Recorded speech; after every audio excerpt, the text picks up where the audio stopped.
All right, everyone, we are up and running. Thank you for your patience. Welcome to the Zero Copy in 3 minutes session. Okay, I'm going to quickly go through some of the basic slides. What I'm going to do is, given that we have about a few minutes, I'm going to touch on the architecture slides, and then we'll talk about what are the different modes of Zero Copy and how do you determine what's the best way, for your use case. All right, you've seen that. I'm Vijay. I'm a senior director at Salesforce. I lead Zero Copy with all partners. And then thank you so much for your patience and for being here. I'm going to skip a few slides. Data 360, you all know Data 360. The main, one of the value props is make all your enterprise data ready for action without moving it. And without moving it is the keyword. That's why we are here, Zero Copy. So how does Data 360 work? You have the ability to connect to any data that you have, harmonize it, unify it, govern it, enrich. You can segment your data and then activate. We're going to touch on the connect your data part today.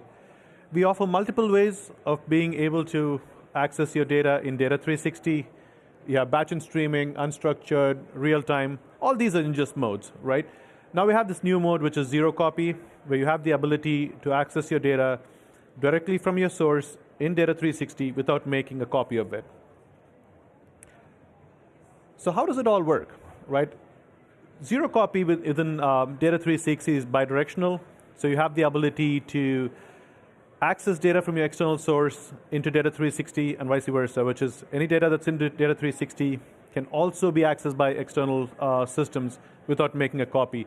So you have, and within the data in part, which we'll talk today, you have query federation and file federation, which will quickly hop onto the architecture and see what that means. A couple of components, just laying it out here. What you're seeing here first is the Salesforce components, or the Data 360 components of the architecture diagram. We have compute and storage. And then you have the customer-managed data warehouse and data lakes. This is the external system from which we access the data into Data 360. So how does this all work together? Right, we have two different modes, as we saw. You have query federation and file federation.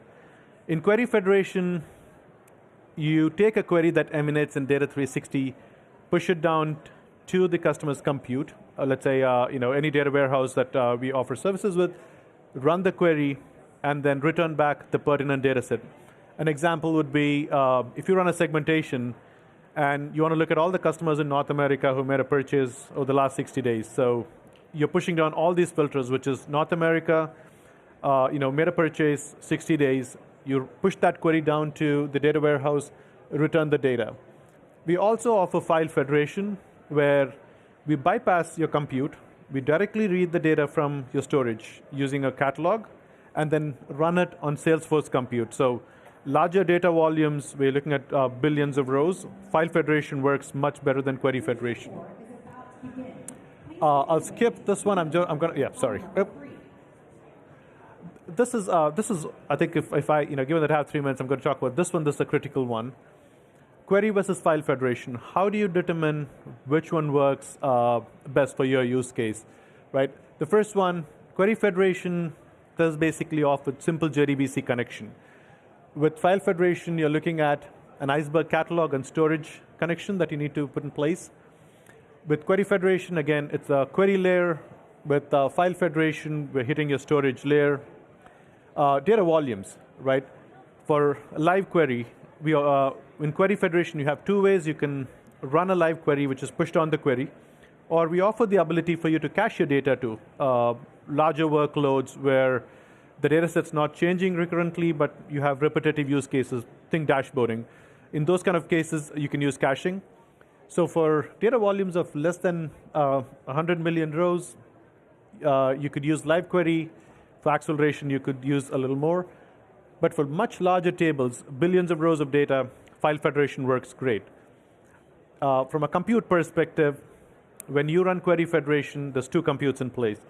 First, we're pushing down the query, runs in your data warehouse, and then we bring back the data and then put everything together on using our compute. With file federation, you're just using Data 360's compute. You do not use the external customer compute. And then I'll touch on the main ones, which is change data capture. We have features like data flows, incremental IR, where you need the ability to determine what the change is.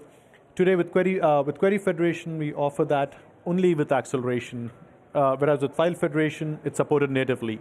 So you don't have to worry about caching your data. You will be able to use all the features that's available within Data 360.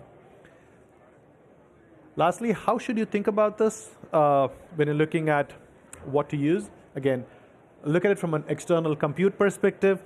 Do I essentially, what should be my computing size? What should I, how do I size my data warehouse for this? Data volumes, we spoke about that from a query versus file perspective. And then data organization. This is something that's critical.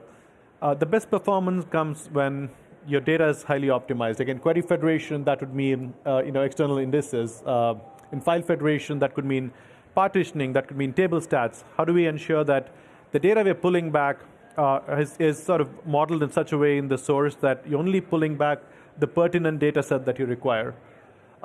Latency depends on a lot of different factors such as physical location, the data warehousing size, networking, and from a workload perspective, Query Federation works great for interactive queries, right? You're running dashboarding or you're running a query editor. It works great.